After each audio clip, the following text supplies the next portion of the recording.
I never thought my own son's wife would be the one to make me feel like a stranger in my own house. It was past midnight. The house was quiet except for the faint ticking of the grandfather clock in the hallway. I stood in the middle of the living room, clutching the edge of the couch as if it would somehow steady me. My back ached, not just from age but from the weight of humiliation pressing down on me. Her voice was still ringing in my ears, sharp and careless. She can just sleep on the couch. She. As if I were a guest, as if this wasn't the house my late husband and I had built brick by brick 40 years ago. I glanced around, the same beige curtains I had sewn with my own hands, the dark oak coffee table my husband had crafted in the first year after we married. Every inch of this living room held my memories, but tonight, it no longer felt like mine. It felt invaded. I lowered myself slowly onto the couch, my couch, the one that had been offered to me, as if it were a favor. The cold fabric brushed against my skin, and a lump rose in my throat. I was 70 this year, a retired teacher, a widow. I had spent my life giving my family everything I could, every savings, every moment, every heartbeat. And yet, here I was, sleeping in my own living room like some unwanted burden. Melissa's laughter had drifted down the hall earlier as she settled her cousin into my guest room. My son hadn't said a word. That silence was louder than anything. I stared at the ceiling, my hands clenched in my lap. How did it come to this? When did respect turn into entitlement? A slow, quiet resolve began to harden inside me like steel. This wasn't how my story would end, not like this. Not with me being pushed aside. I exhaled deeply, letting the anger settle into something sharper. But let me start from the beginning. When I look back now, the warning signs were there from the very beginning. But at the time, I told myself not to overreact. It's family, I thought. You make room, you compromise. That's what a mother does, isn't it? It started 6 months earlier, on a chilly afternoon, in March. The sun was low, casting a warm amber light through the kitchen windows. I stood in the same kitchen where I'd cooked every Sunday dinner for decades, where my husband, Peter, used to come home from work smelling of engine grease and wrap his arms around me while I stirred soup on the stove. This house wasn't just a house. It was the place where my life had unfolded, where David had taken his first steps, where we'd held birthday parties, and where Peter and I had danced on quiet evenings when no one was watching. Every wall, every creak of the floorboards carried a memory. When David told me that he, Melissa, and little Sophie needed a place to stay for just a few months while they figured out their finances, I didn't hesitate. Of course they could stay. That's what family is for. Melissa had always been polite on the surface, a warm smile, the right words. I thought we had a good relationship. I was wrong. In the first few weeks, everything seemed fine. They moved into the guest room, and Sophie, my bright, curious 6-year-old granddaughter, filled the house with laughter again. I cooked extra portions, helped with laundry, and even gave Melissa space in the kitchen cupboards. But little by little, things began to shift. The first incident was small, almost trivial. I came into the kitchen one morning to find all my pots and pans rearranged. My cast iron skillet, which had hung in the same place for 30 years, was gone. Melissa was at the counter, scrolling on her phone. "Good morning," I said, trying to sound cheerful. She looked up and smiled. "Morning." "Oh, I moved some of the pans. It's just, your system is a bit outdated. This way makes more sense." Outdated. The word sat on my tongue like something bitter. I told myself it wasn't worth making a scene. Then came the curtains in the living room. One Saturday afternoon, I returned from visiting a friend to find that my floral drapes were gone. In their place hung plain white panels. The entire room felt colder, stripped of its warmth. "Melissa, where are my curtains?" I asked carefully. She laughed lightly, as if I were the one being dramatic. "Oh, those old things. They didn't match the aesthetic. Don't worry, I put them in the garage. Doesn't it look brighter now?" I stood there, gripping the arm of my favorite chair, feeling something inside me tighten. This was still my home, but bit by bit, it was being rewritten. The third incident was the one that stayed with me. It was about the kitchen, again my kitchen. I had baked an apple pie, just like I used to when David was a boy. I left it to cool on the counter. When I came back, Melissa was serving it to her cousin and 2 of her friends I'd never even met. My pie, my home, and not a single person had even asked. "Hey," she said with a smile, "hope you don't mind." They dropped by unexpectedly, and this looked too good not to share. I stood there, speechless. Of course, I could have said something, but David was there, laughing with them, Sophie running around their legs. I swallowed it down. the way mothers so often do. She's young, I told myself. She doesn't mean anything by it. But deep down, I knew it wasn't just about curtains or cookware or pie. It was about respect, or rather, the slow erosion of it. Melissa began spending more time in the kitchen than I did. She started hosting little gatherings without asking. I noticed that she spoke about the house as if it were theirs. She referred to the guest room as our room, and once, when talking to her mother on the phone, I overheard her say, "When we fully settle in here." The way she said it made something cold run down my spine. David didn't notice, or perhaps he didn't want to. He worked long hours at the insurance firm, coming home tired and distracted. Whenever I brought up small things, he brushed them off. "Mom, it's not a big deal. Melissa's just trying to help around the house." I stopped mentioning it after a while. It felt like talking to a wall. Sophie was my one light through it all. Every evening she'd crawl onto my lap with a book, her little blonde curls smelling of shampoo, and she'd say, "Grandma, tell me a story about Grandpa Peter." Those were the moments that reminded me why I was enduring it all. For her. But slowly, my house stopped feeling like my sanctuary. Melissa began to take control of the grocery list. She redecorated the hallway. She even started changing how we spent holidays, inviting her family over without so much as asking me. I remember one particular evening when her parents came for dinner. I was halfway through setting the table when Melissa turned to me and said, "Oh, don't worry about that. You can just sit. This is kind of our house too now, right?" It was meant as a joke, at least that's what David insisted later, but it didn't feel like a joke to me. It felt like a quiet claim, a line being crossed. I laughed along weakly, because what else could I do at that moment? But that night, when everyone had left, I sat at the kitchen table alone, staring at the empty pie dish. The house was silent, and for the first time in 40 years, it didn't feel like home. I should have seen the signs. I really should have. But love makes you blind, or maybe it makes you hopeful. I thought, foolishly, that it would all settle down, that we'd find a rhythm, that Melissa would learn to respect the boundaries I never thought I'd have to spell out. But boundaries only matter when people acknowledge them, and Melissa never did. I didn't know it yet, but that slow erosion was leading to the night everything changed, the night the couch became a symbol of just how far I had let things go. It happened on a Friday night in late September. I remember because the air outside smelled of rain, and Sophie had spent the afternoon showing me the leaf crown she'd made at school. Everything seemed so ordinary when the day began. By midnight, nothing felt ordinary anymore. Melissa's cousin, whom I'd met once at a wedding, was coming to town. I didn't mind visitors. My home had always been open, but the way she brought it up was different. We were standing in the kitchen after dinner. I was rinsing dishes. David was scrolling through his phone at the table, and Melissa leaned against the counter, arms folded, casually. "So," she began, "my cousin Anna is coming this weekend. She's flying in tomorrow evening. I told her she could stay here." I dried my hands and turned slowly. "Here, yeah," she said brightly, as if it were obvious. "In the guest room." I blinked. "My guest room, the only proper guest space in the house." "But, Melissa," I said gently, "that's the room you and David have been using." "Exactly," she said with a shrug. "So we'll just sleep there, and she can take the guest room." I frowned, confused. "What do you mean, we? Where will I sleep then?" She tilted her head, almost amused. "Oh, you can just sleep on the couch. It's just for one night. It's not a big deal." The words hit me like a slap. My breath caught in my chest. I could feel the heat creeping up my neck, not from anger, not yet, but from the sheer disbelief of it. I waited for David to speak, to say something. Anything. He didn't even look up from his phone. I let out a short, shaky laugh. "Melissa, this is my house." She looked at me with that calm, almost rehearsed smile. "I know, and we're really grateful you let us stay, but it's just one night. I don't think it's that serious." "Not that serious."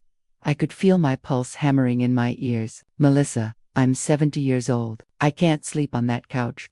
She sighed dramatically, as if I were the one being unreasonable. "You don't have to make this so tense. It's just one night. Besides, Anna's flying all the way from Boston. I think it's fair."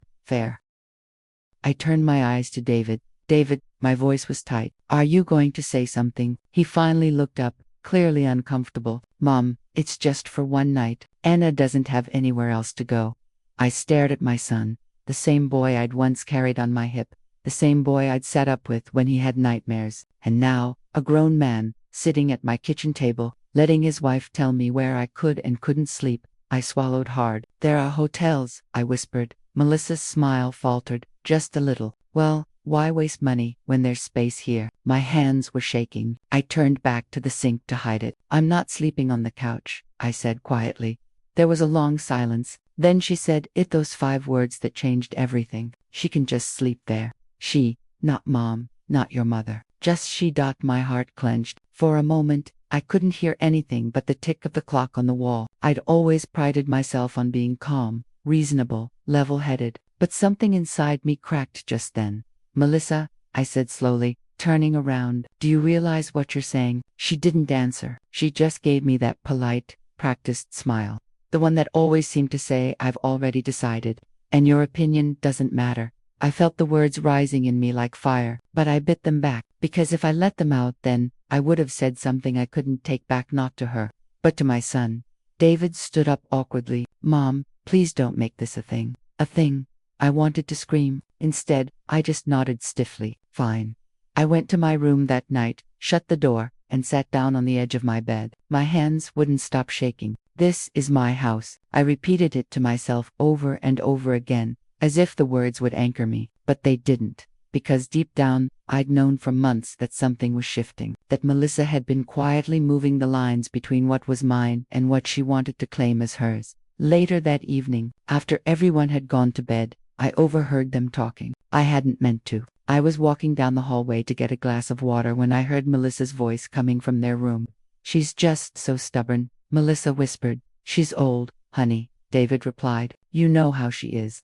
Then Melissa laughed softly. Once the house is in our name, she won't be able to tell us what to do. I froze. I didn't hear the rest of the conversation. My blood rushed to my ears, drowning out every other sound. Once the house is in our name. They'd talked about this, planned this. While I was baking pies and folding laundry, they were making plans for my home as if I were already gone. I walked back to my room on unsteady legs and sat down. Tears burned at the corners of my eyes, but I didn't let them fall. I'd cried when Peter died. I'd cried when David left for college. But I wasn't going to cry because someone decided I didn't belong in my own house. No, this was something different. This was betrayal. The next day, when Melissa's cousin arrived, the house felt foreign to me. Anna hugged Melissa at the door like they owned the place. I watched them walk past me, laughing, chatting, moving suitcases as if I were invisible. Melissa led her down the hallway to my guest room, saying, "Make yourself at home."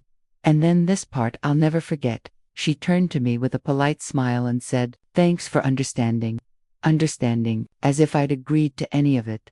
That night, I lay on the couch in the living room, wide awake, staring at the ceiling. The light from the street lamp outside cast a thin orange line across the floor. I could hear them laughing in the guest room, David's low voice mingling with theirs. For years, this house had been filled with love, laughter, warmth. Now it felt colder than it ever had before. I felt small in my own home, like a guest without a key. My heart ached in a way that was worse than anger. It was the ache of being unseen by the very people you've given your life to. That's when I knew I had to act.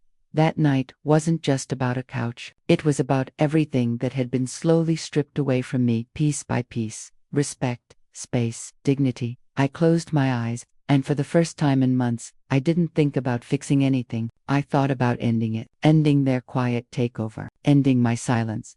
I was done being the one who compromised. That was the night. I decided they'd regret every inch they had tried to claim. The morning after that night on the couch, everything felt different. Nothing in the house had changed physically. The same curtains, the same coffee table, the same hallway photos of Peter and me, but something inside me had shifted permanently. I sat at the kitchen table with my hands wrapped around a mug of coffee I hadn't touched. Melissa and Anna were laughing in the guest room. David had left for work. Sophie was playing with her dolls in the corner, and I was done being quiet. I'd spent years putting everyone else first. When Peter died, I told myself the house would be David's one day. I never imagined his wife would try to take it before my time. That morning, I walked to my study, a small room Peter and I had used as an office. I opened the drawer where I kept every important document neatly organized: deed, property tax records, insurance papers, everything. The house was legally mine, sole ownership, no signatures from anyone else. I felt something like calm wash over me, a kind of quiet strength I hadn't felt in years. I called an old friend of mine, Carol. She'd been a lawyer for nearly 30 years and had helped Peter and me write the will back in the day. When she picked up, she sounded surprised. "Margaret, is everything okay?" "No," I said softly, "but it's about to be." We met for coffee that afternoon at a small cafe 2 blocks from the house. I explained everything, the months of disrespect, the couch, the overheard conversation. Carol didn't interrupt me once. When I finished, she leaned back in her chair and exhaled slowly. "Margaret, your name is the only one on that deed. Legally, you don't owe them anything." "I know," I whispered, "but I owe myself something." She nodded. "So what do you want to do?" I hesitated. Part of me still hoped David would come to his senses, that Melissa would apologize, but another part, an older, steadier part, knew I had to protect what Peter and I built. "I want to make sure they can't touch this house. Not now, not ever." Within a week, Carol helped me set everything in motion. I met with her colleague at a law office downtown to discuss transferring the house into a living trust in my name only. It was a legal wall, strong, immovable, impossible for anyone else to claim while I was alive. If I wanted to, I could even stipulate what happened after my death. And I did.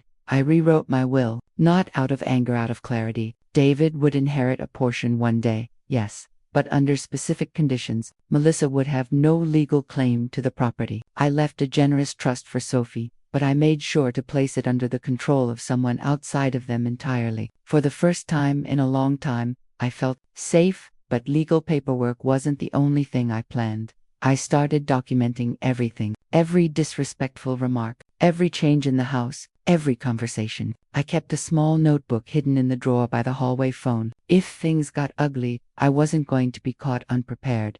Then came the question of how to actually get them out. Carol advised me gently. "You can serve them notice, Margaret. You're the legal owner. They've never paid rent. You're well within your rights."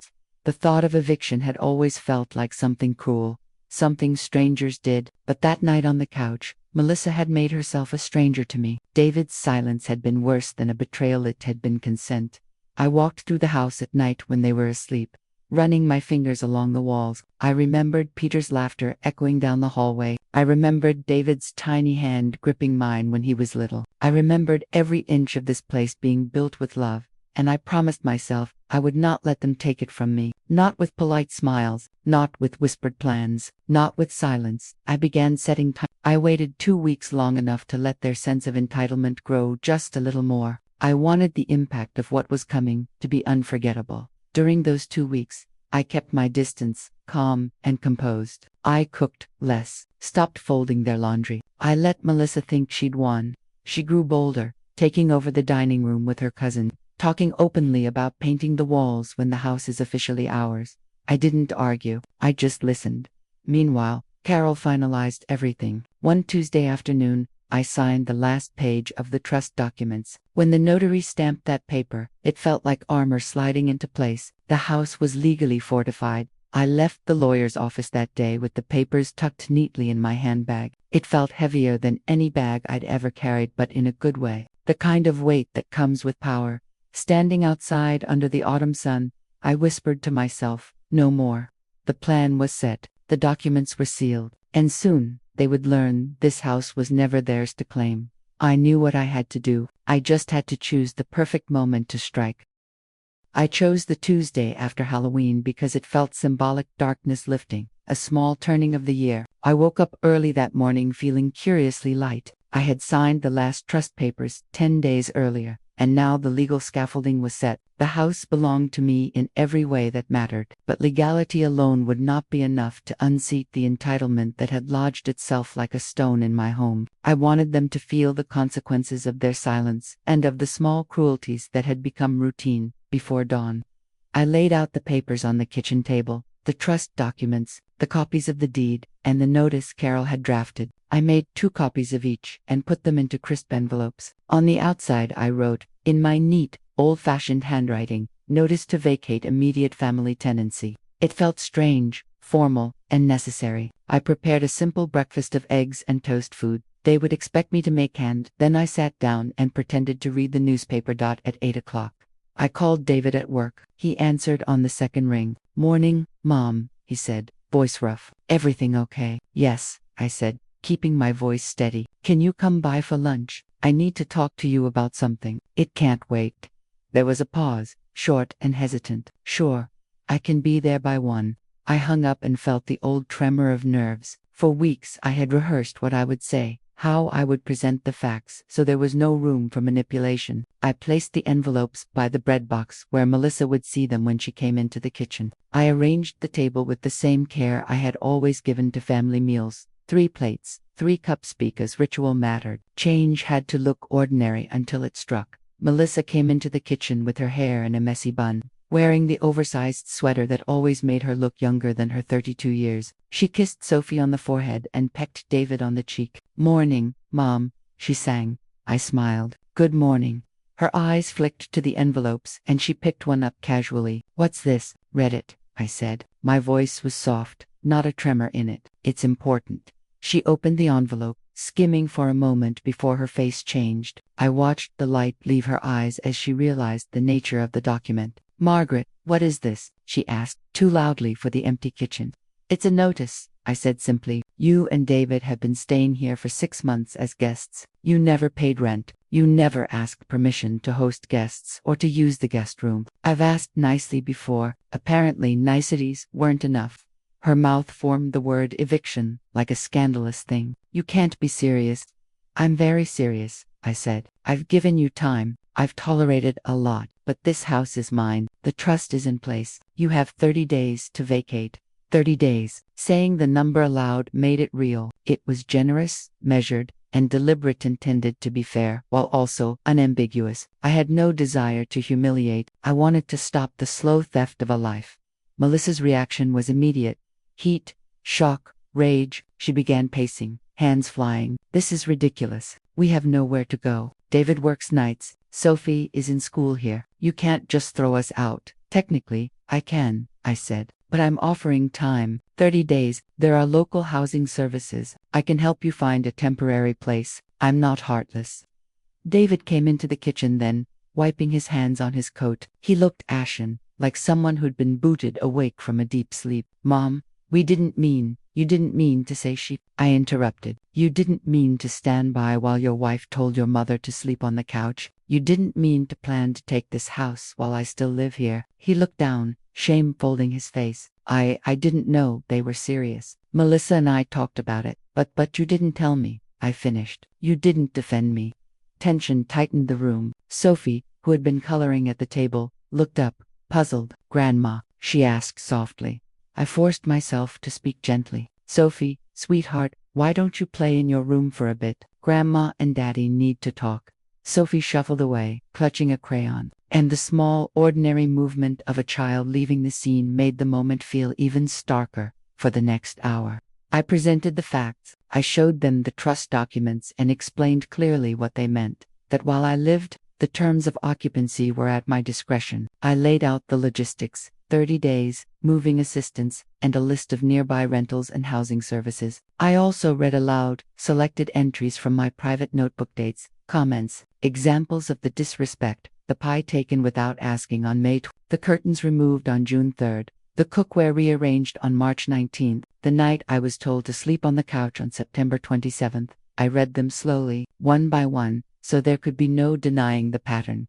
Melissa's face flushed with anger. "You're twisting things," she snapped. "Those were small things. Margaret, we helped you. We took care of the yard. We paid for groceries sometimes. You rearranged my life," I said. "You treated my house as a staging ground for your plans. And when I asked for respect, you told me to sleep on the couch. That isn't help. That's erasure."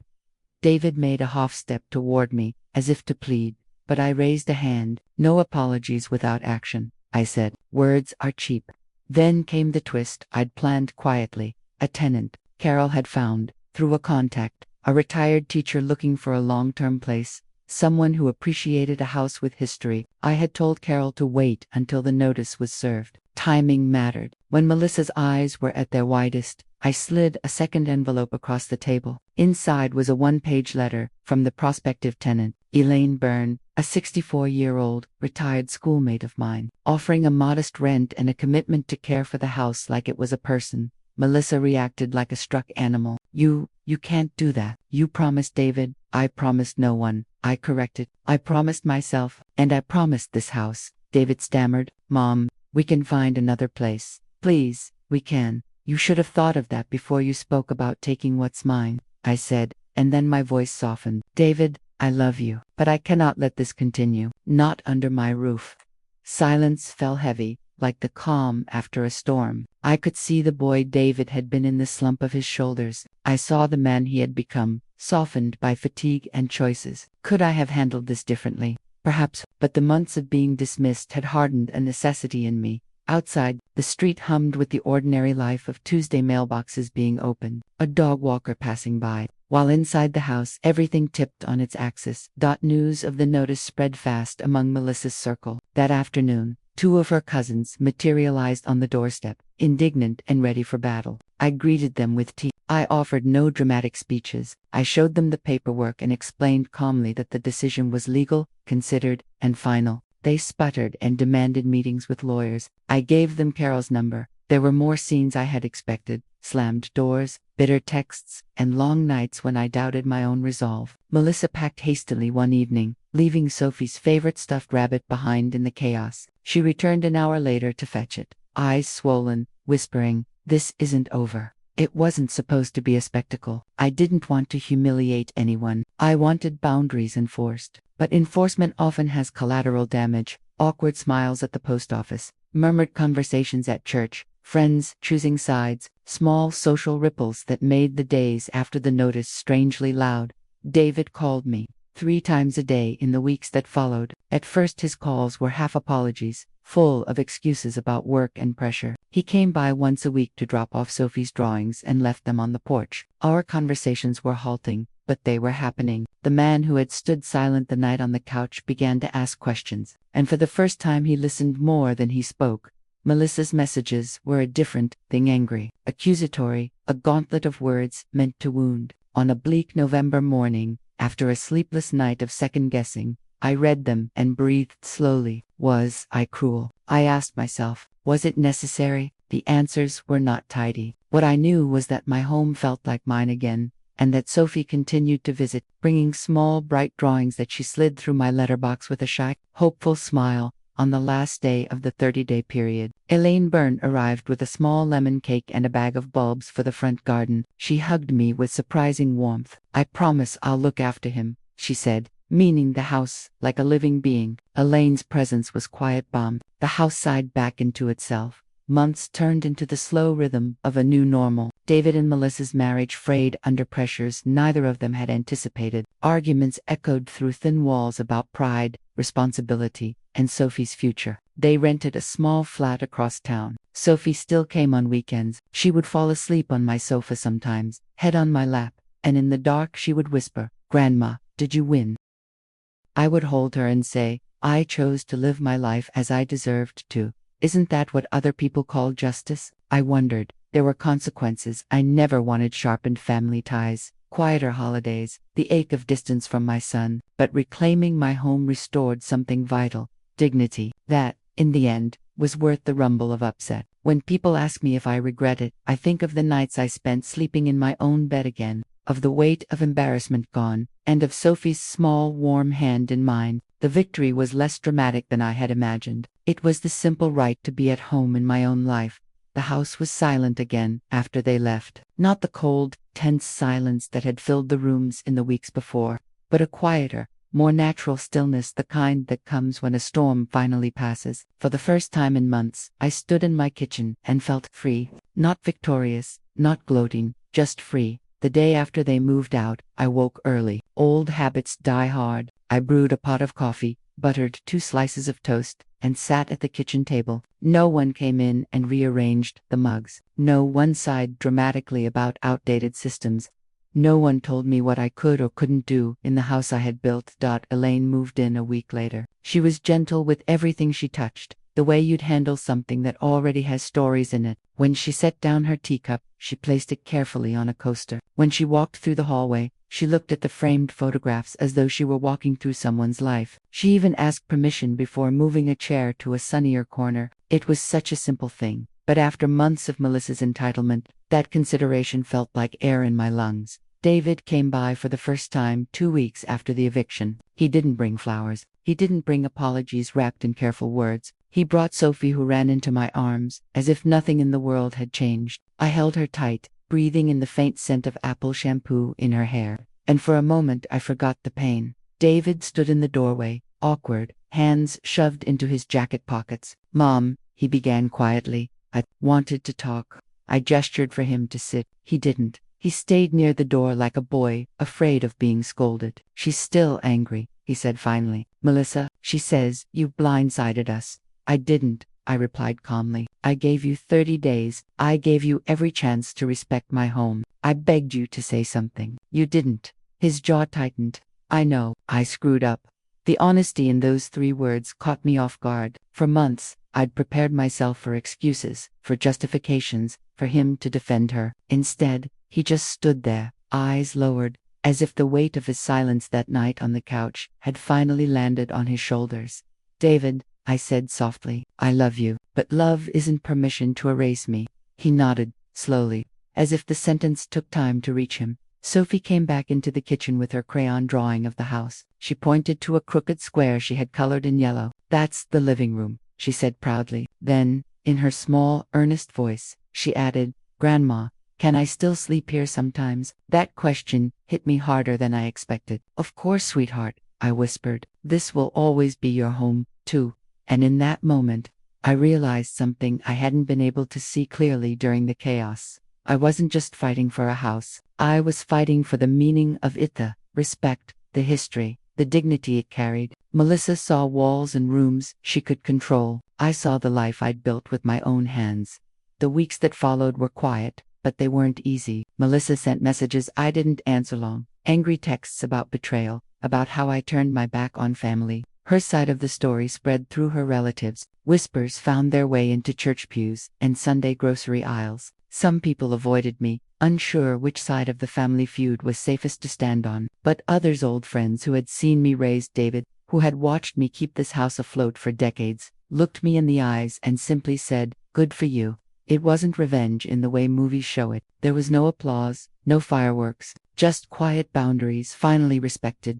David began to visit more often. At first, only because of Sophie. Then, slowly, the conversations grew longer. We talked about little things: her school, my garden, the weather. Then one afternoon, sitting on the porch steps, he whispered, "I should have defended you."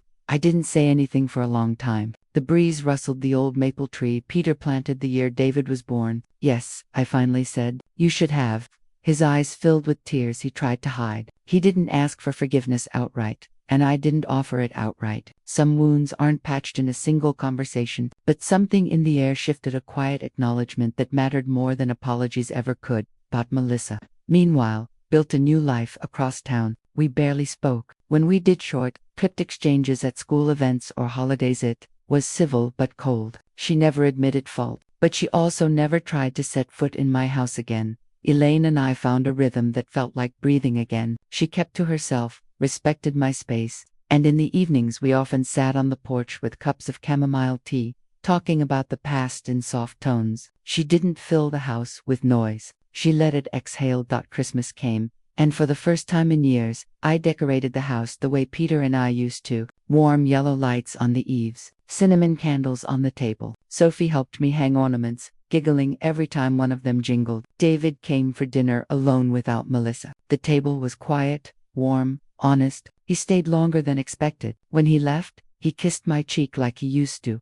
Standing at the door that night, watching the taillights disappear down the street, I felt something I hadn't felt since Peter died. Peace, not just because they were gone, but because I had reclaimed the space where my life happened. Looking back, the eviction wasn't the end of something. It was the beginning of me choosing myself, choosing respect over quiet suffering, choosing dignity over being the good mother who never complains. Love can make us gentle, but it shouldn't make us invisible. And I had finally decided to be seen again. People often say family is everything. I used to believe that without question. I built my whole life around it, sacrificed, compromised, kept quiet when I should have spoken. But what I've learned is that family doesn't give anyone the right to disrespect you in your own home. Love should not mean erasing yourself. In the months since they left, my house has begun to feel alive again. Not louder, just lighter. I can walk into my kitchen without bracing myself for someone to comment on how I arrange my cups. I can sit in the living room without feeling like an uninvited guest in my own space. I can sleep in my bed without the echo of that night on the couch haunting me. David and I are slowly rebuilding. Trust isn't a door you can fling open after it's been slammed shut. It's more like planting something in winter and waiting for it to take root. He shows up more now, he listens, and sometimes that's enough. Boff Melissa still keeps her distance, and honestly, that's fine. Some bridges aren't meant to be rebuilt. Some boundaries need to stay exactly where they are. I don't hate her. I don't even wish her ill, but I'll never again allow someone, no matter who they are, to turn my home into a place where I feel small. Sometimes, the hardest thing isn't fighting back. It's deciding that your worth doesn't need anyone's permission. If you've ever been in a situation like mine, torn between love and self-respect, ask yourself, what is the cost of your silence? Mine was nights on a couch in the house I built. I'll never pay that price again. I'm 70 years old, and I've finally learned that peace isn't something other people give you. It's something you claim, and I claimed mine. What would you have done in my place? Tell me in the comments. And if my story resonates with you even just a little, don't forget to share it. Someone out there might need the reminder: your home, your boundaries, your worth.